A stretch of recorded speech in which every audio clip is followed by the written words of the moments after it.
మన దేశంలో మహిళలే ఎక్కువగా మగవాళ్ళ చేతిలో మోసపోతుంటారు. భర్తల చేతిలో భార్యలు, అలాగే ప్రేమికుడి చేతిలో ప్రేమికురాళ్ళు. ఇలా అన్ని విషయాల్లో కూడా మహిళలు మోసపోతున్నారు కాబట్టి గృహహింస అనేది ఒక చట్టం తీసుకొచ్చారు. అయితే ఈ చట్టం వినియోగం అవుతుంది, ఎంత అవుతుందో పక్కన పెడితే దుర్వినియోగం కూడా చాలా వరకు అవుతుంది. ఇప్పుడు ఇదే పురుషులకి శాపంగా మారింది. అనేక మంది పురుషులైతే ఈ గృహహింస వేధింపు చట్టం కింద కేసులు భరించలేక ఆత్మహత్యలు చేసుకుంటున్నారు. వాళ్ళకి ఆ భరణం ఇవ్వలేక, వాళ్ళు పెట్టే టార్చర్ భరించలేక అనేక మంది మగవాళ్ళైతే ఆత్మహత్యలు చేసుకుంటున్నారు. మొన్న సాఫ్ట్వేర్ ఇంజనీర్, ఉత్తరప్రదేశ్కి చెందినటువంటి సాఫ్ట్వేర్ ఇంజనీరు అతుల్ సుభాష్, ఈ వ్యక్తి అయితే 24 పేజీల ఒక సూసైడ్ నోట్ని రాసి తన భార్య గురించి, తన అత్తమామల గురించి, తన అత్తమామల బంధువుల గురించి రాసి ఆయనైతే సూసైడ్ చేసుకున్నాడు. దీనిపై సుప్రీంకోర్టు అయితే సీరియస్ అయింది. ప్రతి ఒక్క కోర్టు, కింది కోర్టులు, హైకోర్టు కావచ్చు, ఇంకా దాని కింద కోర్టులు కావచ్చు, ఫ్యామిలీ కోర్టులు కావచ్చు, ఇవన్నీ కూడా క్షుణ్ణంగా పరిశీలించిన తర్వాత మీరు తీర్పులు చెప్పండి అని చెప్పింది. అంతేకాదు మన తెలంగాణ కోర్టు అయితే గృహహింస చట్టం కింద నమోదైనటువంటి ఒక కేసుని కొట్టేయాలని భర్త పిటిషన్ దాఖలు చేస్తే ఆ పిటిషన్ని తిరస్కరించింది హైకోర్టు. ఎట్టి పరిస్థితుల్లోనూ ఈ కేసుని అయితే కొట్టే ప్రసక్తి లేదు, ఇది కొనసాగుతుందని చెప్పింది తెలంగాణ కోర్టు. దీంతో సుప్రీంకోర్టులో కేసు నమోదైంది. సుప్రీంకోర్టు హైకోర్టు ఇచ్చినటువంటి తీర్పునైతే కొట్టేసింది.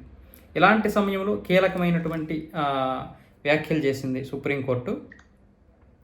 లైవ్లా నివేదిక ప్రకారం జస్టిస్ విక్రమ్నాథ్ మరియు ప్రసన్న పి వరేలాలతో కూడిన ఉన్నత న్యాయస్థానం బెంచ్ హిందూ జంటకు సంబంధించిన విడాకుల కేసులో తుది భరణం మొత్తాన్ని నిర్ణయించడానికి కొన్ని మార్గదర్శకాలను నిర్దేశించింది. భరణం నిర్ణయించేటప్పుడు 8 అంశాలను పరిగణలోకి తీసుకోవాలని అత్యున్నత న్యాయస్థానం సూచించింది.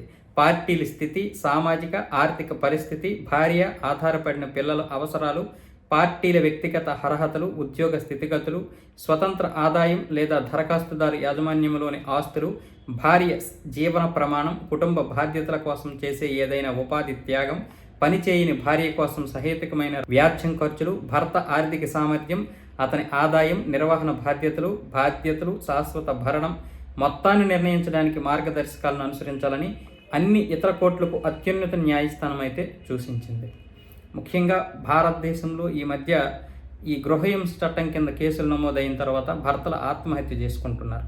దీనిపైన కూడా సుప్రీంకోర్టు అయితే కీలక వ్యాఖ్యలు అయితే చేయడం జరిగింది.